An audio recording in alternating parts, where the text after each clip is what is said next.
Okay, Cool. all right. So there aren't many adaptive fitness trainers out there, so I had to jump on the opportunity to have one on the podcast. So welcome, Taylor. Can you please briefly introduce yourself? Thank you. Well, I am an adaptive trainer. I work with all populations, including like neurotypical populations, but my thing that I specialize in is working with individuals who are on the autism spectrum or, have some other form of neurodiversity. Um, I have a background in special education, and then I worked in healthcare for a little bit prior to becoming a personal trainer. Hmm. And I also have a degree in neuroscience. So, kind of all of those things combined put me in a really good place to work with the populations that I work with. And I really enjoy it. Fascinating, actually. I didn't realize that you had a background in special education, because so do I. Can you tell me more about Yes. that? Yeah. And I think I remember you mentioning that you had a background in special education when we talked the first time, but Mhm. I worked, I started out in high school, I was like an aide for a special ed class. And then once I graduated, I worked as a one on one in home tech for a little while. So I would go in home and work with individuals on the autism spectrum to like help them develop life skills and social skills. We would even do some exercise related stuff, like get physical activity in and such. So I did that. And that tended to be adolescent to adult populations, which Mhm. probably my what I really enjoy working with. Like I really like that age group. And then after that, I worked for a little while in a preschool where I worked with younger neurodiverse individuals. So Interesting. So, were you a registered behavior technician? no, Okay. I was not. So I had all on the job training for that. This was all done either pre-college or like over the summer while I was in college. So I had experience. I had enough experience from like being an aide in high school and such that they hired me without that. So Interesting. That's great. And exactly. I think that's really important. I want to also help more people transition, if they've got a special education background and then mhm. they get started in fitness. So they've got, that strong foundation Yeah, working with clients of all abilities. I think that's fantastic. As other people, they want fitness trainers to start working, with the neurodiverse population, but it does take a special kind of experience. You yeah, develop a lot of patience, you learn, what to do, what not to do. So you for came in sure. there with that strong background before starting in the fitness industry, right? Yeah. Yes. And like you raise a very good point, and I've talked to a lot of my coworkers about this who don't work with special populations.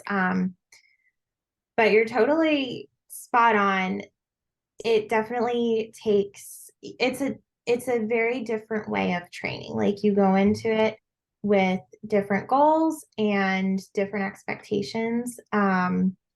And I'll use the client that I just worked with as a good example. So like there's challenges that you have with neurodiverse populations that you don't have with other populations, and not to say that other populations don't have their challenges, they're just different.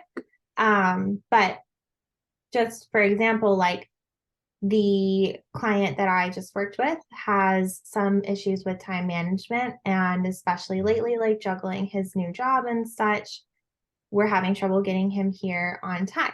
So I spent most of his session just now brainstorming ideas with him while we trained on like how we could consolidate his morning routine, and literally like made him a grocery list of breakfast ideas that he can Yeah. get that he can take with him on his walk, and came up with a way that he could get his coffee in a thermos so that he isn't sitting at home drinking it and getting, making himself late. He can bring it with him on his walk. So things like that you wouldn't really anticipate doing with like neurotypical populations.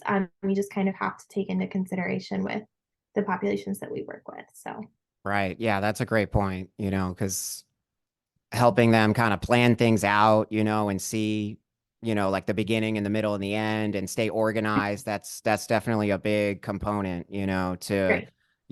building all these healthy habits. So what inspired you to get into the fitness industry, in the first place? Yeah, it's a great question. So I have always been very active. I grew up doing competitive gymnastics that I continued throughout college. Um, and in college, got into strength training. I just really loved it. And especially like as a neurodiverse individual, I felt that there was a huge need for that and that greatly improved my quality of life because there's just so many things that go into it, right? Like you are getting exercise and sensory input, and there's like a whole social thing surrounding that, right? Like you get to know the people at your gym and build a little community there. And it was just so important to me. As a neurodiverse individual, and I wanted to be able to facilitate that for other people. Right. Yeah, it's funny how much we have in common there. Yeah. It's like almost the exact same thing for me, but instead of gymnastics, it was jujitsu, you Oh, that's know? so cool. Yeah. Exactly. It really helped me a lot physically, like the sensory input, like you're saying, the sense of community. You've got a coach, you've got Yeah. other people there, you're able to connect, and then you just feel so much better moving, Right. moving, Yeah. uh, enough, especially getting something that's more intense, at least for me. I know that was really important. It's more like grounding, that's how I Yes. think about it. Oh yeah, absolutely. And like I just got so many personal benefits out of strength training. And compared to some of the other things that I had tried, for like anxiety and different stuff like that, it was significantly more helpful. And I just think it's a really important aspect of managing some of the stuff that comes along with being a neurodiverse individual, and it's Yeah. frequently overlooked. So Interesting. So I got some more questions, but about the background there with gymnastics and strength training, were you competing in those things or just kind of recreationally doing it on your own? yeah, so gymnastics, I was competitive from like, oh gosh, like middle school through high school. When I went to college, I did club gymnastics, so it was very much just for fun. And I dabble in gymnastics still as an adult. I probably shouldn't. I'm 25. I'm like way too old for this, but um, I have been doing gymnastics recreationally still. And then for like the strength training, powerlifting stuff, I have never competed in that. I would love to. I think it'd be super fun. But I've just kind of been, I don't know, I'm a little nervous to get into that. It's very new, but that's something I would like to do for sure. So, Interesting. Yeah, I always found it sometimes it would be overwhelming, mhm. like there's a lot of energy, and so it Yeah, almost like shy away from it when it was time to compete. So I was a lot more comfortable like just training on my own. And even if we were doing like sparring or something, like you are sort of competing, but it's not like the official like yeah, thing, right. so it made a big difference, for me. And I had to work my way up to be comfortable doing that. Yeah, So for you sure. mentioned a little bit, you know, about the kind of clients that you're working with and problems that you're helping them solve. Is there anything else you can tell me about that as far as the clients you work with? Yeah. So let's see. What other? one of the other clients I work with is younger. So he is 10. Mhm. So more similar to the age group that you're usually finding yourself working with. So he's awesome. He comes in with a lot of energy, and the when his parents contacted me, the goal of him doing personal training was really just to kind of like get that energy out, get some sensory input. Ideally, like it would be great to get him a little stronger, but the main goals were just to like get his body moving, add some structure to his day. So one thing that I tell people about working with him that's really interesting is his sessions and the way that I write his program is very different than if I was working with a neurotypical person. So, for example, um, for just my average neurotypical standard client, they are going to have a program where they do the same exercises for 5 weeks. We increase the weight, increase the reps, and then at the end of the 5 weeks, we change it. Mhm. For my 10-year-old, I can't do that. He would get bored. He needs that novelty with like the autism ADHD profile. Like he needs new and exciting things. And so like progressing his exercises is a little different than it would be for someone else that I work with. So what I try to do for him is I will come up with exercises for him to do, and then on the next time I see him, I will like change them slightly so that they're not like a completely different exercise, but they're the same movement pattern, or they're, using the same equipment or such. So it's still like novel to him and interesting enough to like engage him and keep his attention, but it's also still progressing his strength in those specific areas that I'm targeting. Okay, so the variability is important, right? You got to switch it up. You got to keep it fresh. So he's interested. Yeah. He's like learning new things. You know, he's not Mhm. just like this again. This is boring. Like, oh my Right. God, like the bench press again. Like, Yeah. Yeah. so you're saying like, so maybe you'll take a piece of equipment and then find a new exercise that you could do with it. Like, here's a new Mhm. way that you could use, kettlebells or medicine balls or Right. dumbbells or Exactly. something, Yeah. right? Yep.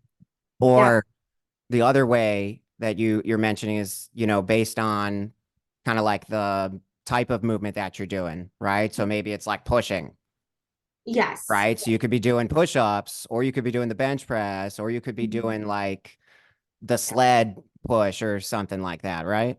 Yeah. And like for example, okay, we're doing a squat each time he comes in, but we're doing it in a different way. Like we're doing maybe like a jump squat or a box squat or a goblet squat. And just kind of like trying to get him to do that same movement, but making it new and exciting. Yep. Um, and I'll also say like working that every client is different, right? So like if I compare him to the client that I just saw who's older, um, that would not work. That would be incredibly stressful for him. He would not like that.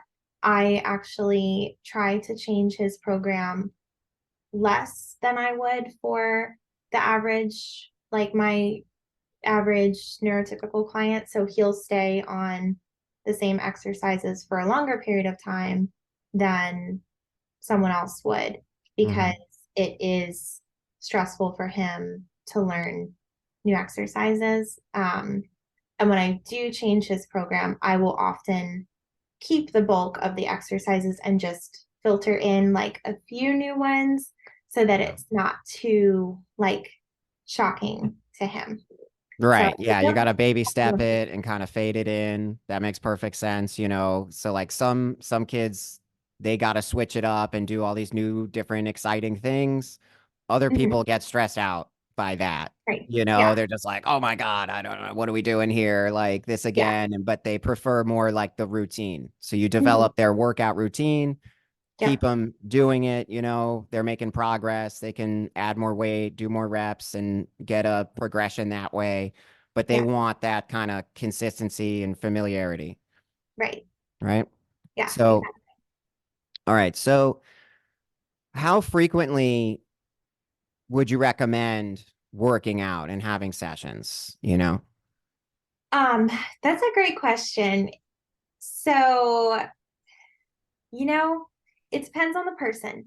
But if we take your average person who is not working out at all, I would say like any amount of getting someone to work out is better than nothing, right? So, like, Yes. if realistically you can only commit to working out for 30 minutes once a week, that is a place to start, and that's better than nothing. And my goal is always adherence and consistency. So, like, whatever you think you can definitely do, start with that. Um, with that being said, so I have clients who come in once a week, and then I have clients who come in twice a week. I think once a week is, I definitely see those clients progress strength wise. They don't progress as quickly as my twice a week clients. And just due to the fact that, like, time wise, they're only coming in once a week, I'm not able to incorporate as many exercises for their training. Um, but I think twice a week is great for a lot of people. It's a great place to start. Mhm. And then once you do twice a week, if you can do like strength training twice a week and then get in some other movement on the other days and then kind of go from there. Yeah, yeah. And I mean, a lot of it's going to depend on their schedule and what they can do. Like if they're brand new, you know, or if they've been training for a while, they're more comfortable with it. Because there Yeah, is so much that you can do is with different, you know, strength training exercises a couple times a week. But then, you know, you might also want to be stretching and working on your flexibility or have some coaching, you know. So for right. people out there, you know, I like once a week, you know, that is really the minimum, you know, I think but to stay consistent, right? Yeah, So exactly like I what agree. you said, it's better than nothing, right? Hmm. Do something much better than doing nothing, you know? So you got to get in the game. And I think, you know, if you can do it twice a week, you're gonna just make so much more progress, you know? And it depends if they're are they playing other sports, you know, especially if they're a student athlete or something like that, you know, maybe they do once a week strength training with you, but then they've also got practice and, you know, and game day or something like that. So they are getting their physical activity throughout the week. But a lot of other people, you know, they're not necessarily athletes. They're not competitive. You know, they could be training with you. That could be their physical activity, you know, so they could Right, train twice a week. You know, I like to maybe do something like one session on the weekend and one session during the week. On the right, weekdays, especially if you're a student, you know, you could do something after school. And that really helps, you know, especially if you're not going to be playing sports, you're not doing something competitive, you know, you're not like hiking in the mountains or right. whatever, Yeah, you know, this is a great alternative. I think a lot of people don't realize that personal training, like I can get a personal trainer that meets, you know, my personal needs as a neurodiverse individual yeah, and even as young as like that 10-year-old, you right. know, they could be Yeah, working out, you know, they don't have to just like, I don't know, we got to get you into Little League or there's nothing yeah, else, you know, because then it's like you're stuck with like a 6-month schedule. You're stuck, you know, game days, practices, like you're sort yeah, of forced to comply with the program there. yeah. And that's pretty difficult, you know, for a lot of the kids, a lot of the athletes. So It you is. have more flexibility working with a personal trainer. You know, it's like on-demand fitness sessions, right? Right. So you can work Yeah, around your busy schedule. They could hire you, train on a day that works for them, pick a day or two, you know, so it's a really nice alternative, you know, for physical activity. You don't just have to play sports, and be in like your club at school or something like that, you know? So Yeah, are for there any, let's think about like common mistakes, that people, a good we one. could help them avoid, you know? What are some of the common mistakes that people make, when they start out with fitness? Maybe we could kind of give them a little bit of a heads up so they could Yeah. learn, some of the lessons the easy way, versus learning Okay. them the hard way. Yes, yes, that's a great question. Okay, my number one thing that I tell people is to like try not to fall into the perfectionism Yeah. thing, right? Like when you get into anything new, it's not going to be perfect and you're not going to know how to do it. And like that's okay. Um, I have been doing this for such a long time and I still like I'll go to learn a new exercise that I saw and like I still want to do it alone by myself because I'm so uncoordinated and I have to figure out how to do it and figure out how to move my body in the way that makes that exercise work. So my biggest piece of advice for people starting out is just start. Like, don't try and make it perfect. Don't try and do exactly the right thing. Just start and see how it goes and like figure it out along the way because at the end of the day, movement is movement and there's very few things that you can do in the world of exercise that are actually really dangerous and harmful to your well-being. So just start, try and do your best and like go from there is my biggest thing for people starting out. That's great advice. You don't want to let perfection be the enemy of the good, as they say, Right. right? Like you don't have to be Yeah. like, well, I can't do it perfectly, so I just shouldn't do it. Right. It's So I'm okay. not going Just to do get it at in all. there. It's like Nike, right? Like just do it. Just do it. Yeah, Just do it. exactly. Exactly. Yeah. Yeah. Yeah. People really, they start, in their heads, there are a lot of comparisons they're making. Like other people are stronger, other people are more coordinated. Like, I don't Mhm. really know what I'm doing. So I probably shouldn't do anything. Or they think other people in the gym are staring at them or something like Right. that. They're thinking the same thing. They're worried about themselves. Yep. So, it could be sometimes people get kind of embarrassed, but really just doing it anyway, kind of like jump in the pool, like get in Yeah. there, you Yeah. know, Right. just do it. Yeah. Because So there's only like so much that you can learn from watching videos and like reading up on it before you do it. And I fall victim to this. Like I say this because I definitely fall victim to that mindset of I want to know exactly how to do something and how to do it perfectly before I actually start it. And it doesn't work. It just like keeps me from actually starting things. And ultimately you have to start doing them to learn. And so yeah, exactly what you said. Like people in the gym and in sports and wherever it is that you're getting your exercise are worried about themselves and they're not, worried about you learning. Like everyone knows how it feels to walk into a gym for the first time and be a beginner and like not know how to do anything. Like every single person knows how that feels. And so it's just something to right. keep in mind. Exactly. Yeah. And if you're really not sure what to do, I mean, that's exactly what, a trainer like you or me can help them with. Yeah. Like I got you. I'll show you what we're going to do. I'll answer your questions and guide you through this. So don't worry, you Yeah. find someone who can support you, find someone who can coach you, because there's a lot to it, and it can be kind of overwhelming, and that's the Yeah. thing. It's like just doing, like getting off of zero, right? You Mhm. got to do the reps. So if you're starting from scratch, it's like the first rep is really the most challenging thing, getting to the Yeah. gym to just do anything at all, like that's a win, Oh, you for know? sure. Yeah, Right? And then absolutely. next time it's like, oh, I've been here before. I've shown up to the gym. Like, okay, I've picked up that medicine ball before, Yeah, yeah, right? yeah. I can do a little more this time because it's more familiar, Mhm. Yeah. Just like, I mean, look at what you did with gymnastics. Imagine like oh, like if you were like, well, I don't know how to do this front handspring, so I'm just not going to do it. It's like you got to work your way up to it, Yeah. right? So get comfortable. Just getting started, Mhm. is what it sounds like is really the biggest thing, right? Yeah. And then later it's like get started, then stay consistent, just don't quit, Hmm. right? And then over time you get the experience and then you're like, oh, okay, wait a minute.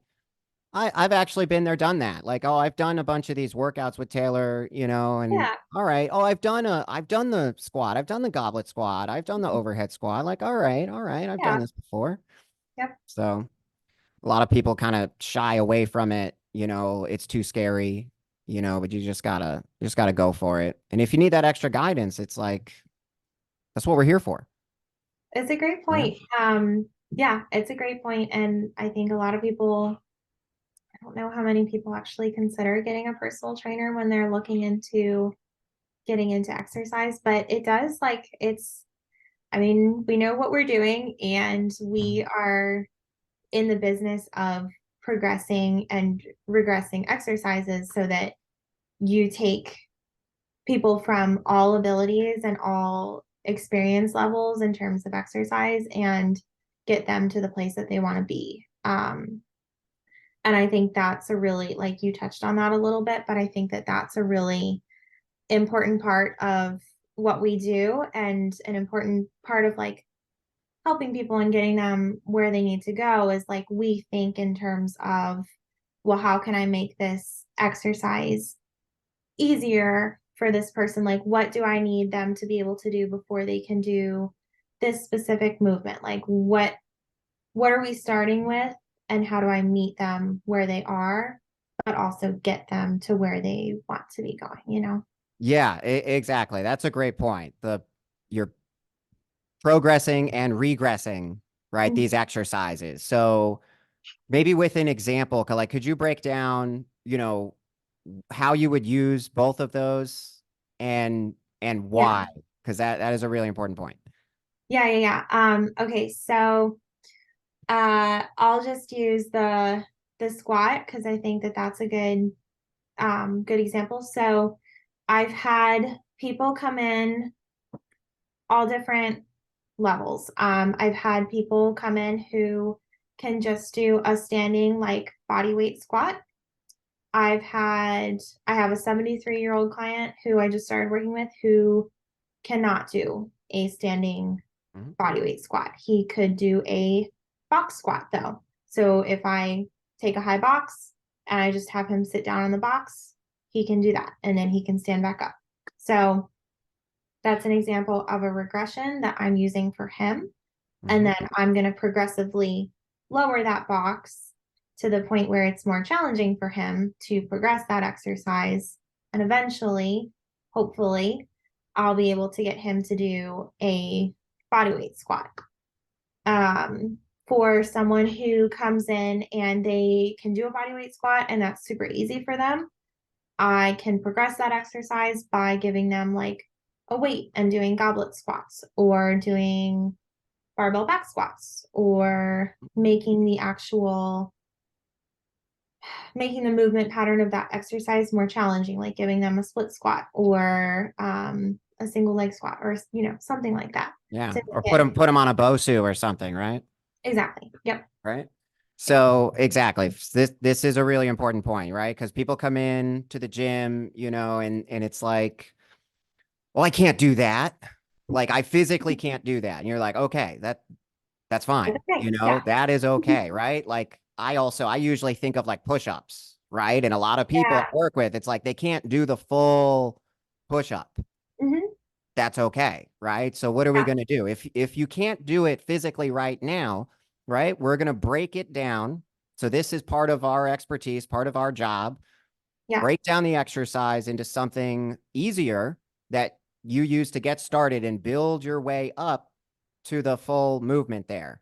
So you Right. might, instead of doing a full push-up, you could be doing the push-up on your knees, Right. right? You could be doing a plank, Yeah. right? You could be doing, the bench press with, smaller weights, Hmm. right? All of these things are going to make your push-ups stronger, and then eventually you can build your way up doing the full push-up, and that then you'd see like, look at that progress, Yeah. right? Yeah. So you're creating a chain of success, Right. right? And that also helps build up your client's confidence, because that's the other big thing.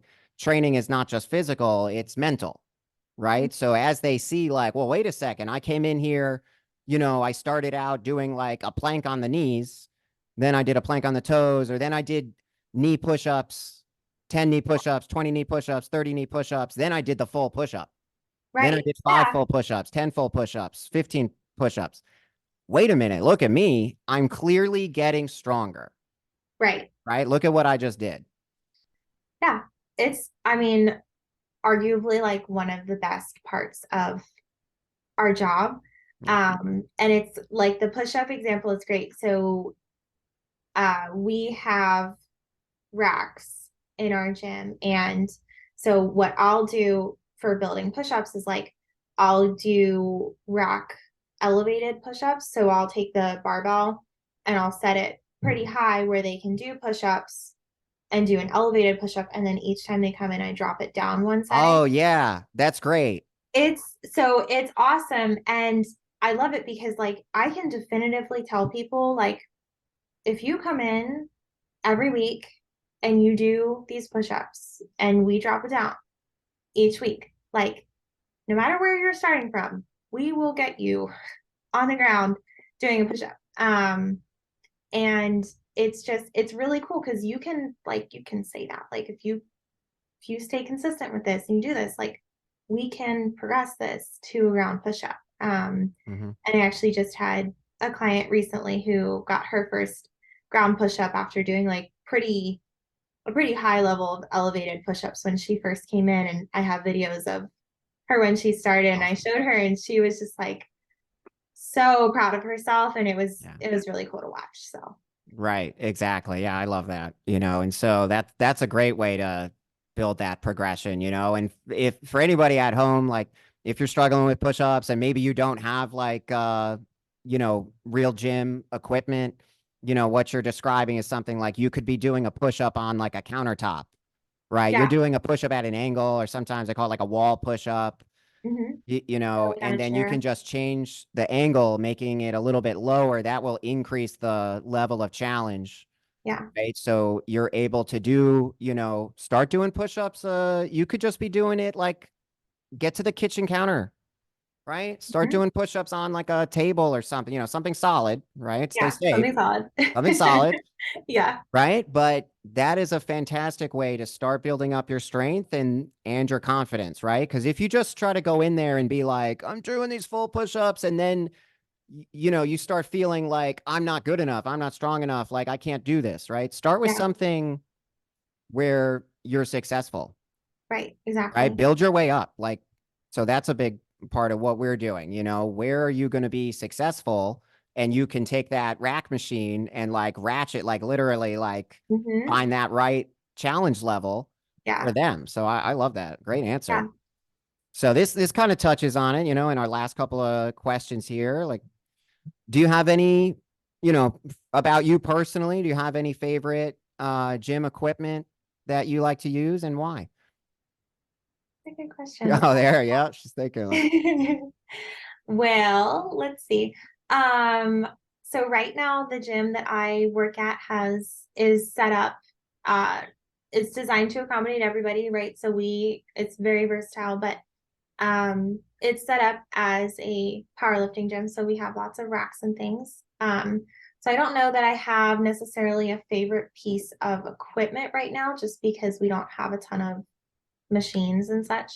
Um, but I really love like the powerlifting movement. So I love deadlifting and benching and squatting.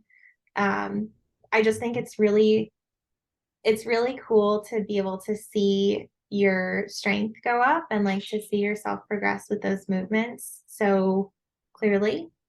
Um, so I like that. And I've also been pretty into medicine balls lately. Like I've done a lot of programming with med balls in my personal program and my clients program. I just think they're fun. same here. Um, Yeah. I just think they're fun and that definitely plays a pretty heavy role in terms of like what I end up programming for my clients. Like I'm trying to make this workout fun for everybody. So med balls, I think, are just really versatile. We also have sleds and prowlers here. I don't know how familiar most people are with those, but they're like things that you can, machines that you can load and then push like across a turf. Um, so they work like your legs and your core to an extent. And I really love those just because they're super user friendly. Yeah. So those are pretty fun. Exactly. Yeah. I'm a little jealous. I wish I had one of those. I would love to have one It's of the awesome. sled machines. Yeah. Exactly. So that's great. I mean, you're like literally just pushing it across the room. You can push Hmm. forward and backwards and stuff like Yeah. that. It's fantastic. I think, really gets your whole body engaged, Mhm. and you build up a lot of strength. It's almost like a plow, right? You're just like Yes. plowing through. Yeah. Exactly. I think that would have been so good for me when I was a kid. Like I was like, Oh I had my so God. much I know. energy. I wish Yeah. someone was just like, push that sled, like just go. And Yeah. no, I would have loved that. It's So awesome. Yeah. We have them with belts too. So like yeah, it goes around your waist and then you just like walk forwards or backwards with the sled. right. It's awesome. I love it. I especially love giving it to my neurodiverse clients because exactly what you said, it's like thoughtless. And you get so much sensory feedback from it. And like it's hard to mess up. There's like very little Mhm. instruction required. It's just I'll just tell my clients like, all right, put the belt on and walk backwards, and like that's what we're doing. Let's go. It's great. Yeah, I Yeah, love having them. I know. Yeah, I gotta stop by the gym and Yeah, hit up that machine sometime. I try gotta them out gotta get in there. yourself. Yeah, Yes, I think also just like it you're learning while you're doing it, like how you can really push off the ground, and create this force and pressure is really important, like especially like in martial arts or, yeah, you're like you want your kid to be better at swinging a baseball bat or something like that, like they're getting this full body exercise and they're in contact with the ground, like mhm, pushing off with their feet. So you do get a lot out of it, even though it's so simple, right? You don't really have to make it too complicated. You just gotta be moving, right? yeah, Just right, get some movement in there. So mhm, I love that. yeah, So this was fantastic. Thank you so much for being yeah. here. And where can people find you? So I am currently coaching out of Nova Strong, is the name of the company that I work for, which is in Fairfax, Virginia. And then I also work with online clients as well. Awesome. All right. Well, thank you so much, Taylor. I really appreciate it. Thank you, Jason. Bye.